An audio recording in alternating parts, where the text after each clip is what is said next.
transfers. It's a topic that everybody loves talking about, especially in the off-season. We're not technically there yet, but we will be soon. But transfers are already happening. This is brought to you by eToro, the big transfers that are making news at the moment, some rumours as well, Brosque. Let's start with one that broke on Tuesday. That was Costa Barbarouses leaving Wellington Phoenix. Now, Costa's had a brilliant 2 seasons for the Knicks since returning. He's someone that you know well. A surprise that he's left the Knicks, given that, that it felt like they were building something special, especially last year. Maybe didn't go as well as they wanted this year, but is that a surprise that he's left?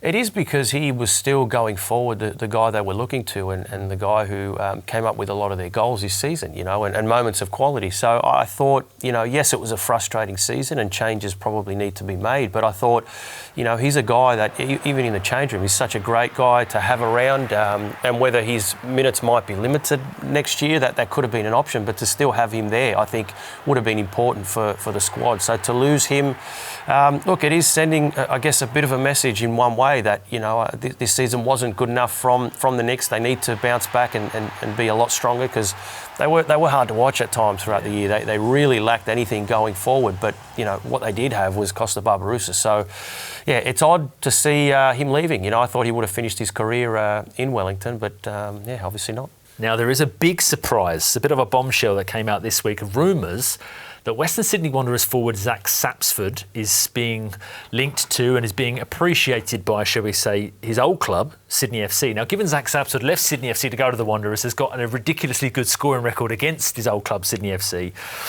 Is that something that you could see happening? And I'm going to hold you on that, because we can hear from Zack Sapsford after he won the eToro Playmaker of the Year award at the Dolan Warren Awards. This is what he had to say about his future and also the link that he has and the rapport he has with the Wanderers and their fans.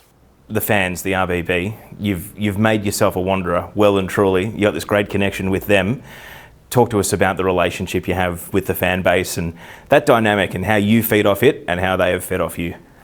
Oh, I love it. I think without them, the game would be completely different. We obviously play for the fans, and especially the Wanderers and the RBB, they're the best fans in the league, and I think it helps us win games at points, because I remember a moment in the season just recently, MacArthur away. I think we walked out and just thinking it's an away game, and I just saw all these Wanderers fans everywhere, and that kind of clicked in my mind. I was like, wow, it's okay. They really care and they really support us. And I think this season we've shown what we can do, and hopefully next season we can provide something for them.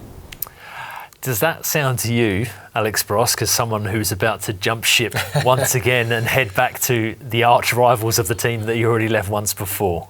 Look, no. I think the way he's pumping up the RBB there and what they mean to him and vice versa, absolutely not. I don't think he'd be making those comments and then, crossing the city again back to Sydney FC.